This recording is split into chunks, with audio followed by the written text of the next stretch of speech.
Hello and welcome to WWDC.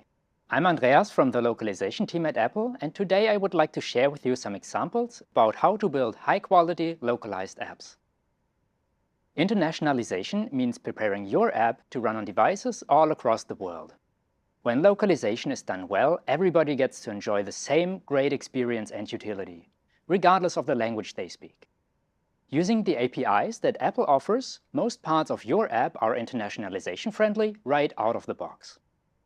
In this talk, you will learn from our experience making Apple's apps appealing to a diverse audience, including some challenges and how we solve them. I will start with declaring and loading localized text. It's easy to include formatted dates, times, and more in our strings. I will highlight some options, and we will take a look at a sophisticated example. Your Swift package might include localized text too, and you will learn about improvements to the localization workflow. Finally, I will talk about layout and great new additions to SwiftUI. At Apple, we make sure that our apps are providing a great experience to our international audience, and the weather app is one example of this. Millions of users open it up every day to check the forecast, and this is what the app looks like to them, wherever they are in the world. Notice how everything in the UI is adjusted to their preferences. We localize descriptions of the current weather conditions, and we format numbers. The UI is also adapted appropriately depending on whether the language is left to right or right to left. Let's take a closer look at one of the things we customize, by starting with translation.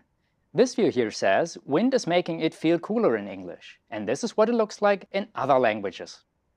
To support them properly, all we have to do is declare the string using string localized.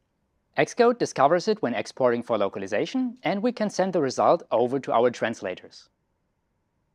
I will use the Mail app on my Mac to do so, and while we're there, I want to show you something. If I open the context menu of an email, I can move it to a special folder called Archive. It is located in my sidebar. Notice how both words are archive in English. Other languages like Spanish, however, have different words for the action and the folder name. Even though the English words are the same, when they appear in different contexts, other languages might use different words. You should use two strings in code in this case. And to do that, we added new API to the string initializer this year. It now takes a default value, which we can use for our English string. Then we modify the localized string's key to make the distinction clear to translators. This way, the same word is shown when running the app in English, and Spanish translators are able to provide different words. Last year's talk, Streamline Your Localized Strings, helps you understanding the basics of managing strings, and it goes further into the localization process. I want you to take away from this example that sometimes the same English word or even an entire sentence is shown in different contexts in the UI.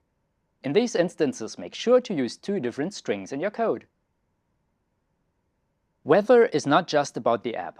It is also well integrated into the system. Here we see a user activity suggesting to open the app to check the weather at the current location.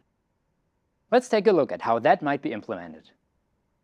The string could be declared and loaded like this, using string interpolation to insert any location name. And this name could be a city or a term for the current location. The result works well in English. Show weather in Cupertino and show weather in my location, respectively. In other languages, however, we might run into grammatical issues. In German, for example, the preposition works for a city name, but is wrong when inserting a term for the current location. We need to have a different translation instead. The solution here is simple. Just use two different strings. Inserting a city name is fine in the first one, and for the current location we use another string. This ensures that translators are able to use the correct grammar for their language. And it works well in English and German. I made this example to show you that inserting a variable had an impact on the entire sentence. Joining strings might have surprising consequences in other languages. They might need to inflect the grammar or could have troubles with capitalization. But knowing that beforehand when writing the code is difficult, having people who speak the language testing the app is a substantial part of the workflow. Keep that in mind when you're tempted to construct a string programmatically. Now that we share a good understanding of how strings are declared in code, let's talk about their comments. Here's the string from our previous example again, with a proper comment. A comment is really important for translators. You should make sure to give them the context they need to translate it, keeping the same intention as you had when declaring the string. A great comment explains which interface element the string is shown in, like a label or a button. It also explains the context of the UI element and where it is shown on screen. That could be a section header, a context menu, or a user activity. If the string contains variables, make sure to explain their value at runtime. This is very important for matching the grammar of the sentence, as we have seen in the example. Remember that translators might not see the app at runtime when translating your content. But with these tips, you should be able to create a shared understanding between declaration and translation of a string and which role it plays in your app. Now, it might have never occurred to you, but the weather app doesn't actually control the weather. Instead, the data is downloaded from a server. It can be located anywhere in the world, and it might not even know what language to send the content in. When content is downloaded to a user's device, it should always be presented in the language that the user prefers. Having just some parts of an app localized can be very confusing. Here, the weather app shows a severe weather alert, which has been loaded from a server. This looks really serious, and if it was not translated into my language, I might get into trouble later. Let's take a look at what you can do to make sure that your users are always able to read remote content. Your server can send a list of supported languages to the app. This should be an array of language IDs. And the device has all the knowledge about which languages the user prefers, so you don't have to check and compare them yourselves. You can leverage Apple's frameworks by calling bundle preferred localizations, and this will do the match for you. It returns an array of candidate languages sorted by how closely they match the user's language choices. And the first one is usually the best fit, so you will use this one. That language then should be used for any subsequent requests to the server. It uses it to generate a response with content in the language that your user will be able to understand. With this technique, you can be confident that strings coming from the server are ready for updating the UI and for showing alerts to the user. So, to save your users from a storm of frustration when displaying remote content, download the available languages, match that against the user's preferences, and use the result for any requests that load user-facing content. But let's come back to nicer weather now. Rain or shine, the weather app is very rich in data, and many aspects of it contain numbers and counts. Let's focus on one of them. Under precipitation, it says 0 millimeters in last 6 hours. Let's assume that you want to build something similar, but spelling out 1 hour here. This is how you can declare the string in code. In English, you will need to use the plural form if the number of hours is larger than 1. 1 hour, but 2 hours. The rules when another variant should be used are even more complicated in Ukrainian. You do not want to implement that logic in your code, and this is why you leverage Apple's frameworks. All you have to do is to declare the string in code and provide a string-sticked file which encodes the plural rule. Another option is to make use of automatic grammar agreement. You can learn more about these two techniques in last year's talk, Streamline Your Localized Strings. Even though it is easy, you should not always apply a plural rule to all of your strings. For example, if your sentence doesn't count anything and does not include a number, you should not use a plural rule for it. Here, remove this city from your favorites doesn't need one because there is no number. And the same applies to multiple cities.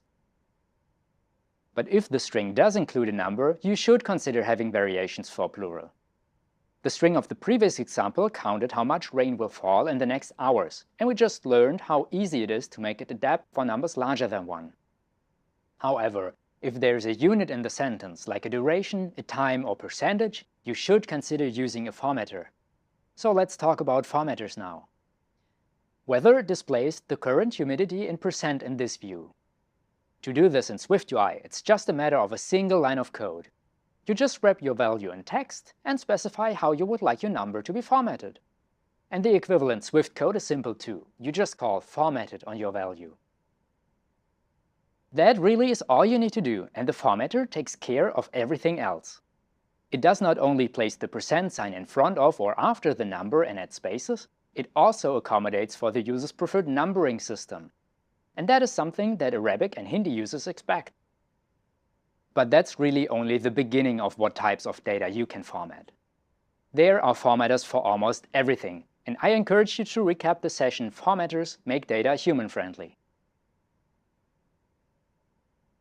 As we've seen, the weather is not always sunny, and some days will have rain. Of course, this highlight can't be missing from the weather app.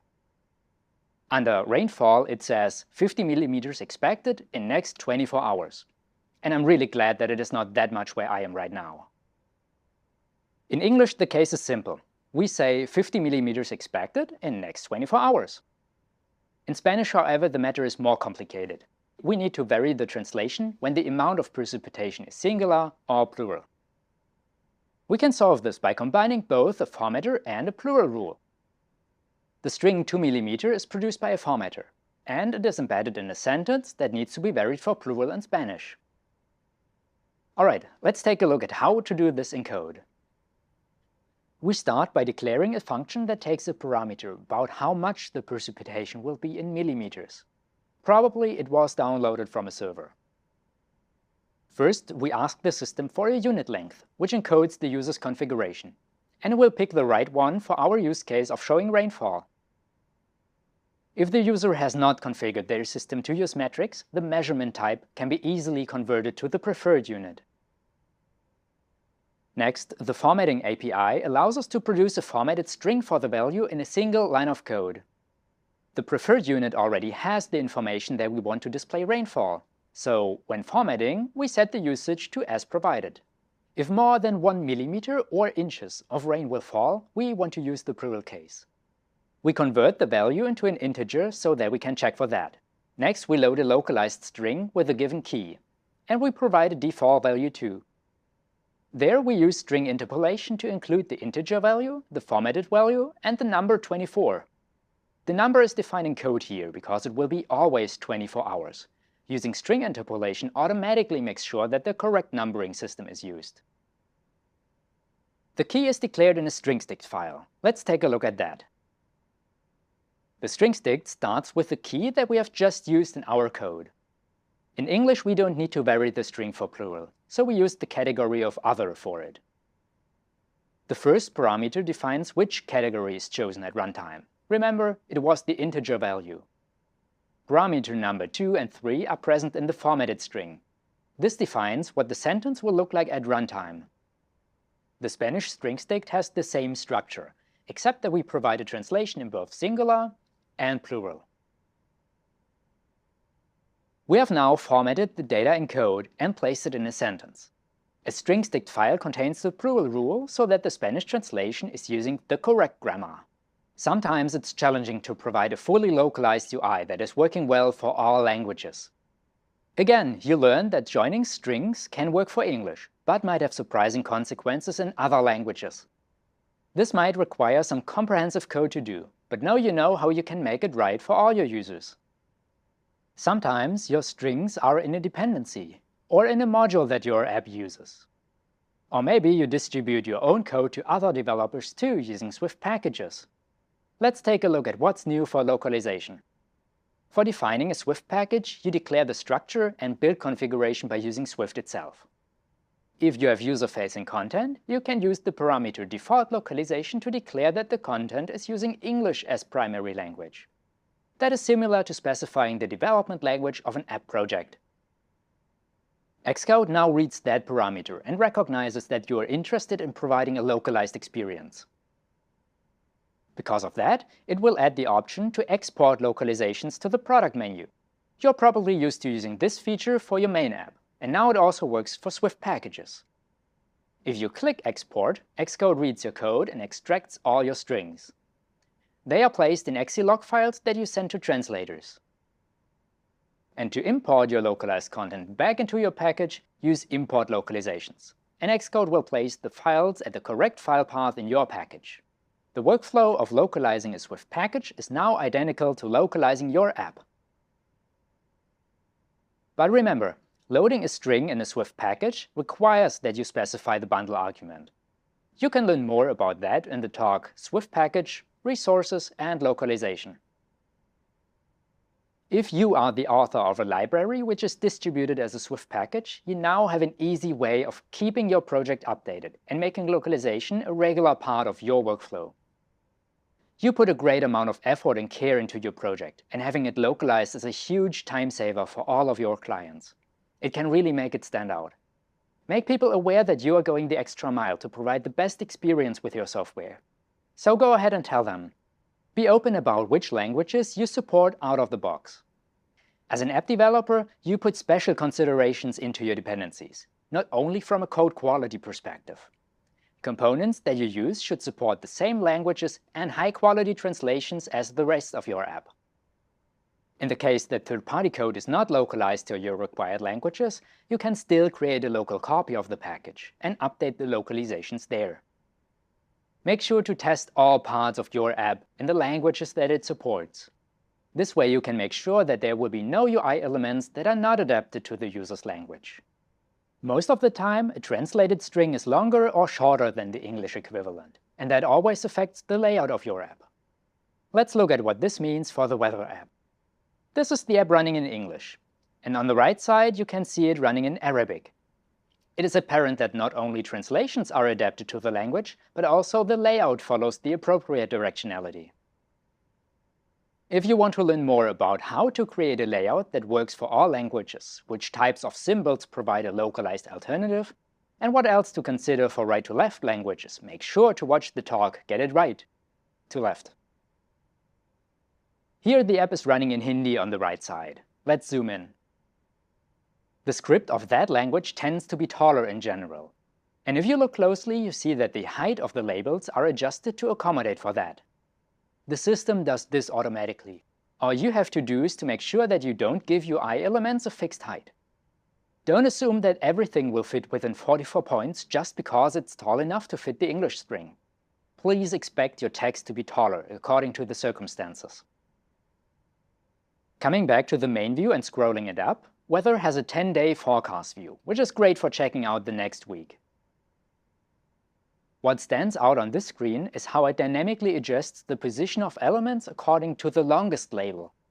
In English, today is longer than all of the abbreviated weekday names. In Spanish, however, all of them are 3 characters wide, and in Greek the translation for today is almost double the size. In all languages, though, the weather icons are aligned vertically with each other, meaning they do not have fixed spacing to their neighbor elements, but they flow according to the longest weekday label. When it comes to creating a layout that works well with internationalization, you should always keep in mind that labels need to be flexible. You have just seen how important it is to make them flexible vertically, but also expect labels to grow horizontally with a longer translation. It can be a challenge to accommodate for that in certain layouts, such as in this example. But this year, SwiftUI adds support for Grid, which is a new view that helps you to build this kind of layout more easily. Let's take a closer look at how to use Grid. You start by declaring the grid with a leading alignment. That means that UI elements start on the left side of the screen in a left-to-right language, and on the right side of the screen in a right-to-left language. Then, for each horizontal group, you add a grid row. And lastly, you declare the content of the rows. That's all it takes to create this rather advanced layout.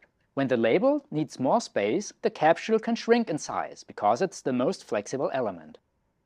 SwiftUI does all the heavy lifting, such as measuring, sizing, and positioning the views, completely automatic. Another challenge is to make a view with a longer translation work with a limited amount of space, like on Apple Watch. Here, the German translation of tip function is too long to fit in one row. To fix this, we do not remove the icon next to the text to make more room. The solution is rather to use 2 or more lines of text if needed, which is the default behavior. We do not encourage you to change that in hiding interface elements if there is not enough space. Usually, there is a way to adjust the layout so that it can accommodate for the needs of the language. The Mail app does this in a creative way. In the Sheet presentation, there are 4 buttons to take action on this email. When a translation of one of the button titles is too long, we do not clip the text or wrap it onto a new line. This would make the view look imbalanced. Instead, the entire layout is transitioned from a horizontal stack to a vertical stack of 2 rows. This year, SwiftUI adds another great tool that makes creating this dynamic layout easier: View That Fits. In essence, it lets you provide alternative layouts if the space is constrained and the view would not fit. You simply declare your views independently of each other and place them in View That Fits. SwiftUI automatically detects if a view does not fit without clipping and transitions to the next one provided. Keep in mind that you should only switch out the layouts. Hiding a view just because the translation is too long is a bad practice. That makes it harder for the users to orient themselves in the UI. Try to make room for all the interface elements first by having a flexible layout. This is not only helpful for localization. This layout also works great when the user prefers to have smaller or larger text and uses different devices. To learn more about the great new layout features of SwiftUI this year, I recommend you to watch the talk Compose Custom Layouts with SwiftUI. Having different accessibility preferences and localized text can be a challenge for your layout. Interface elements can be taller and wider. Adapting the layout to accommodate for that can be a challenge, but with SwiftUI it gets a lot easier this year. I want you to take away from this talk that constructing a string in code can be challenging when supporting other languages. Listen to the feedback that your international users and testers give you to make sure that it works great for everybody. Formatting values in Swift is easy, and it often just takes a single line of code. And doing that, your formatted values respect the user's preferences automatically. When you are offering a Swift package, make use of the new Xcode localization workflow to provide a fully localized experience to your clients. Now, with or without using SwiftUI, your layout should be able to accommodate for translated text and accessibility settings. Use your layout tools to make the layout flexible without hiding interface elements. In the end, your users will be grateful for that, because they expect your app to fit into their lives, and that includes respecting their languages. Now, I'm looking forward to a very sunny week. Enjoy the rest of WWDC, and thank you for watching.